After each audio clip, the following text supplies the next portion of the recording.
नमस्कार, अरुणाचल समाचार में आपका स्वागत है। मैं हूं मोरी शोभा। आइए बुलेटिन में सबसे पहले देखते हैं मुख्य समाचार। मुख्यमंत्री पेमा खांडू ने नाहरलगुन गुवाहाटी और Naharlagun new Tinsukia vistadome tourist express train service का किया उद्घाटन। कहा, विस्ताडोम ट्रेन सेवाओं से राज्य में पर्यटन को मिलेगा बढ़ावा और स्थानीय स्तर पर पैदा होंगे रोजगार के अवसर।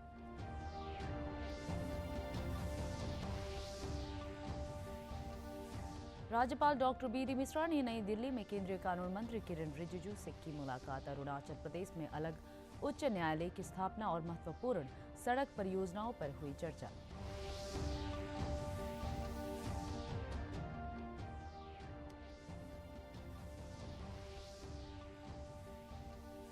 भारत में कोविड के ओमिक्रॉन वेरिएंट से संक्रमण के मामलों की संख्या बढ़कर हुई 152। विश्व स्वास्थ्य संगठन ने कहा कि कोरोना के ओमिक्रॉन वेरिएंट का संक्रमण हर तीसरे दिन हो रहा दोगुना और अधिक टीकाकरण वाले देशों में भी तेजी से बढ़ रहे इसके मामले।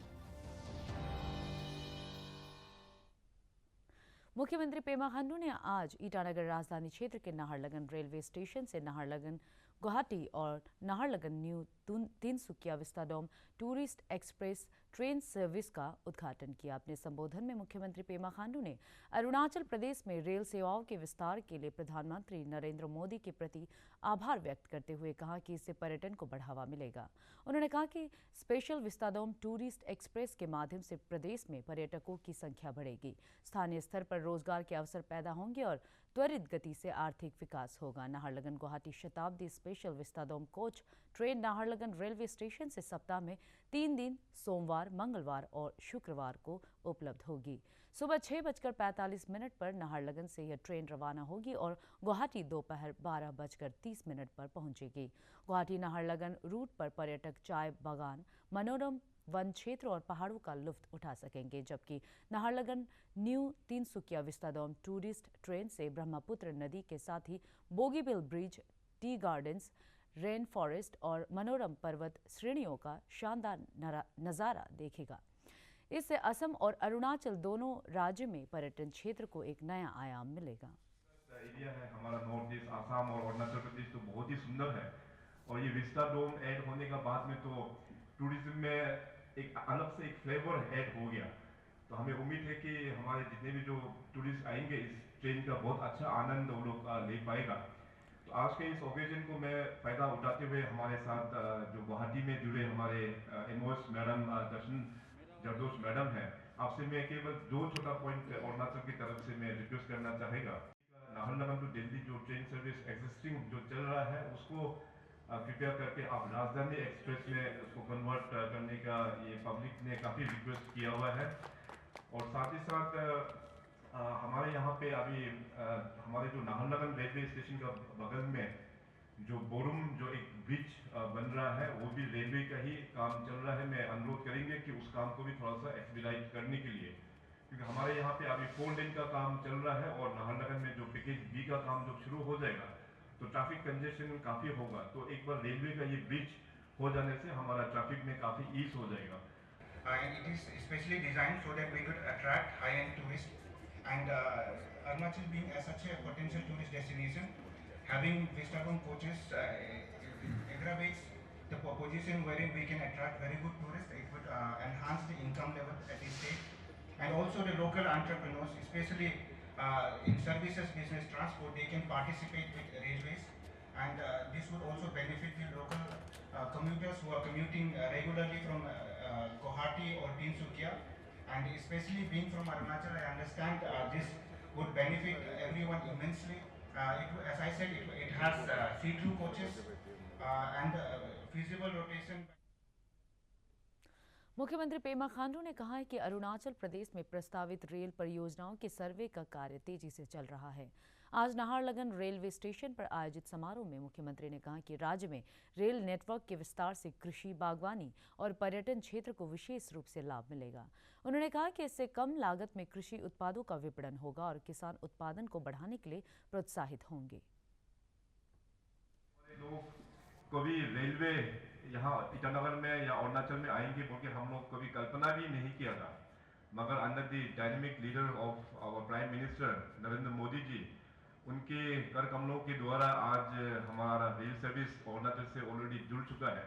और खुशी का बात यह है, मैं मैडम दर्शन मैडम को मैं ये बताना चाहेगा कि हमारा जितने भी जो फुट हिल एरिया है, जो हमारा आसाम के साथ में जो बॉर्डर शेयर करते हैं, वहाँ में पूरा रेलवे का सर्वे का काम अभी अच्छा से चल रहा है। हमारा पासीघाट का रेलवे का वो सर्विस जो सर्वे का काम हो गया, फिर पासीघाट से फर्दर तेजू और रुपाई जो जगह है उसका भी काम सर्वे का काम खत्म हो गया, और लेकापानी और खरसांग जगह है, और फर्दर फिर मार्गरेटा और देवमाली वो पूरा सर्वे का काम जो है वो कंप्लीट हो चुका है।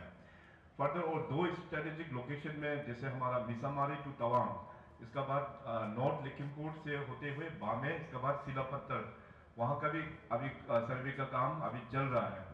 तो हमें पूरा मानना है कि एक बार रेलवे कनेक्टिविटी मिल जाने के बाद में हमारा इस जो माउंटेन स्टेट है उसका रूरल इकोनॉमी पूरा हम लोग चेंज कर पाएगा। हमारे यहाँ पे एग्रीकल्चर और हॉर्टिकल्चर का प्रोड्यूस काफ़ी अच्छा होता है, मगर फार्मर्स लोग उसको सरप्लस इसलिए प्रोड्यूस कर नहीं पाता क्योंकि कनेक्टिविटी के कारण से। राज्यपाल डॉक्टर बी.डी. मिश्रा ने आज नई दिल्ली में केंद्रीय कानून मंत्री किरण रिजिजू से मिलकर अरुणाचल प्रदेश में अलग से उच्च न्यायालय की स्थापना करने का आग्रह किया। उन्होंने कहा कि गरीब और कमजोर वर्ग के लोगों को त्वरित गति से न्यायिक सेवा उपलब्ध कराने के लिए प्रदेश में अलग उच्च न्यायालय की स्थापना जरूरी है। राज्यपाल ने प्रदेश में सभी मौसम के अनुकूल सड़कों के विकास में भी श्री रिजिजू से सहयोग के लिए आभार व्यक्त करते हुए फ्रंटियर हाईवे और इंडस्ट्रियल कॉरिडोर परियोजना को समयबद्ध तरीके से पूरा करने के लिए जरूरी कदम उठाने का आग्रह किया। उन्होंने कहा कि राज्य से सीमावर्ती इलाकों में अच्छी सड़कों के विकास से स्थानीय युवाओं के लिए रोजगार के अवसर पैदा होंगे और इन क्षेत्र का तेजी से आर्थिक विकास होगा। असम के मुख्यमंत्री हिमंता बिश्व शर्मा ने कहा है कि पिछले एक वर्ष में बोडोलैंड क्षेत्र का तेजी से विकास और कानून व्यवस्था में सुधार हुआ है। बोडोलैंड टेरिटोरियल रीजन काउंसिल के एक वर्ष पूरा होने पर लोगों को बधाई देते हुए श्री शर्मा ने कहा कि प्रधानमंत्री नरेंद्र मोदी के नेतृत्व में केंद्र सरकार के सहयोग से इस क्षेत्र में आधारभूत सुविधाओं के विकास को प्राथमिकता दी जा रही है। केंद्रीय गृह मंत्री अमित शाह ने आज महाराष्ट्र के पुणे में केंद्रीय फॉरेंसिक विज्ञान प्रयोगशाला के नए भवन का उद्घाटन किया और प्रयोगशाला में स्थापित नई सुविधाओं की समीक्षा की। इस अवसर पर श्री शाह ने कहा कि अपराधियों को सजा दिलाने के लिए साइंटिफिक सबूत की जरूरत होती है और इसे ध्यान में रखते हुए सरकार ने गुजरात में देश की पहली फॉरेंसिक साइंस विश्वविद्यालय की स्थापना की है। उन्होंने बताया कि पुणे में CFSL की 7वीं ब्रांच को क्रियान्वित किया गया है और देश के हर जिले में 2 मोबाइल CFSL बनाने की जरूरत है। केंद्रीय गृह मंत्री ने NDRF के कार्यक्रम को संबोधित करते हुए कहा कि देश भर में इस बल की 16वीं बटालियन काम कर रही है और आपदाओं से निपटने के लिए बल के कर्मियों को और अधिक प्रशिक्षण की जरूरत है। CFSL पुणे में ढेर सारे FSL के क्षेत्रों के अंदर उत्कृष्ट प्रकार की ट्रेनिंग के साथ हमारे साइंटिस्ट उपलब्ध हैं। अच्छे से अच्छे इक्विपमेंट्स उनको दिए गए हैं और ढेर सारी सुविधाएं आने वाले दिनों में हम वहाँ और बढ़ाने वाले हैं। इनके मैन पावर की स्थिति को भी हम बदलेंगे और बढ़ाएंगे और इसके साथ जो राज्य अटैच होते हैं, केंद्रीय एजेंसियां अटैच होती है, इसके साथ जल्द से जल्द ये साइंटिफिक एविडेंस सीधा कोर्ट के पास और थाने तक पहुंच जाए, इलेक्ट्रॉनिक तरीके से इसको भी सुनिश्चित करने का हम प्रयास करेंगे। भारत सरकार ने कई सारे सॉफ्टवेयर डेवलप किए हैं जिससे कोर्ट को भी जोड़ा जा रहा है और अब FSL को भी जोड़ा जाएगा, जिससे कोर्ट के अंदर कोई भी व्यक्ति, कोई भी प्रोसिक्यूटर ऐसा नहीं कह सकता कि FSL से रिपोर्ट आनी बाकी है। वो कोर्ट के रिकॉर्ड पर सीधी पहुंच जाएगी, कॉपी इसकी थाने में जाएगी और इसकी एक कॉपी कंसर्न राज्य के गृह मंत्रालय या सेंट्रल एजेंसी के पास आएगी। ये व्यवस्था जिस दिन होगी बहुत सारी देरी समाप्त हो जाएगी और विज्ञान का उपयोग करते हुए हम 2 सिद्धि को बहुत अच्छे तरीके से 2 सिद्धि के प्रमाण को बढ़ा पाएंगे। ढेर प्रकार की चुनौतियां आज आंतरिक सलामती के लिए खड़ी हुई हैं, जैसे नारकोटिक्स है, हथियारों की तस्करी है, जाली नोट का मामला है, सीमा पार।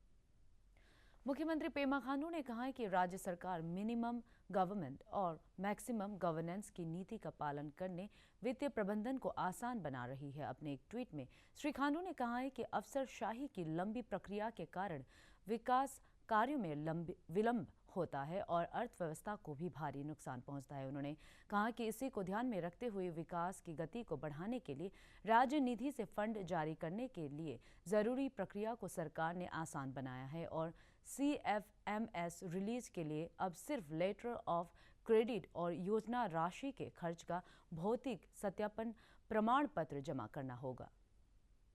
केंद्र सरकार ने कहा है कि राष्ट्रव्यापी टीकाकरण अभियान के तहत अब तक लगभग 137 करोड़ 49 लाख कोविड टीके लगाए जा चुके हैं। वर्तमान में देश में 83,993 सक्रिय मामले हैं। पिछले 24 घंटे में कोविड संक्रमण के 7,081 नए मामलों की पुष्टि हुई और इस दौरान स्वस्थ होने वालों की संख्या 7,479 है। भारत में कोविड के ओमिक्रॉन वेरिएंट से संक्रमण के मामलों की संख्या बढ़कर 152 हो गई है।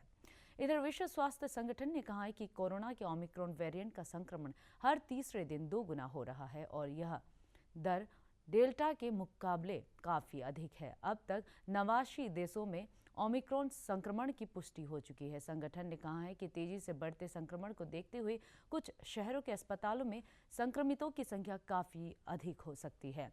संगठन के अनुसार ओमिक्रॉन संक्रमण उन देशों में भी तेजी से फैल रहे हैं जहां कोविड टीकाकरण की दर काफी अधिक है। नीदरलैंड से ओमिक्रॉन के बढ़ते संक्रमण के कारण क्रिसमस पर कड़े लॉकडाउन की घोषणा की है। जर्मनी ने कोविड-19 के ओमिक्रॉन वेरिएंट को फैलने से रोकने के लिए ब्रिटेन से यात्रियों के देश में प्रवेश पर रोक लगा दी है। अपर सुबनसिरी जिले के दापोरिजो में आज जिला भाजपा कार्यकारिणी की बैठक हुई।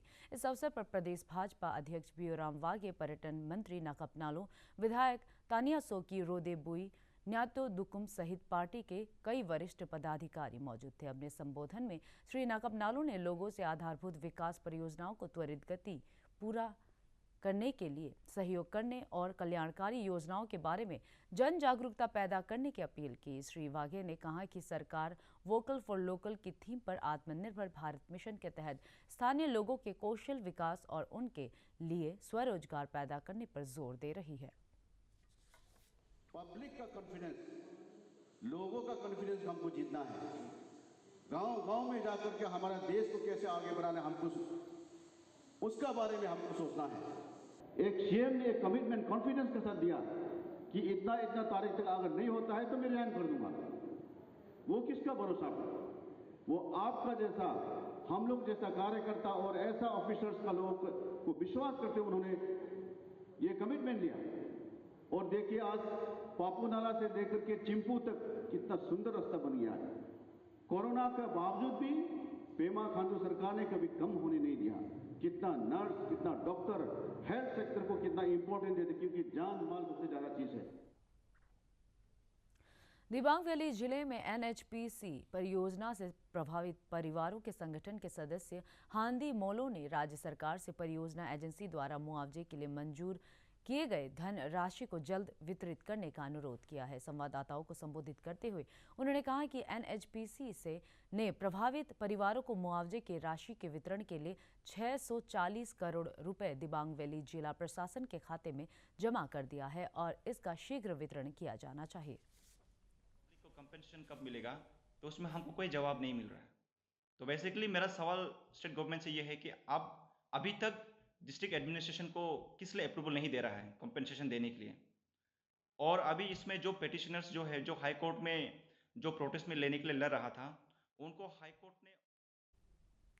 भारत का शानदार स्वाधीनता संघर्ष आधुनिक विश्व के महानतम संघर्षों में से एक है। दूरदर्शन समाचार द्वारा प्रसारित किए जा रहे आज़ादी का सफर में आज हम बात करेंगे स्वतंत्रता सेनानी राम प्रसाद बिस्मिल के बारे में।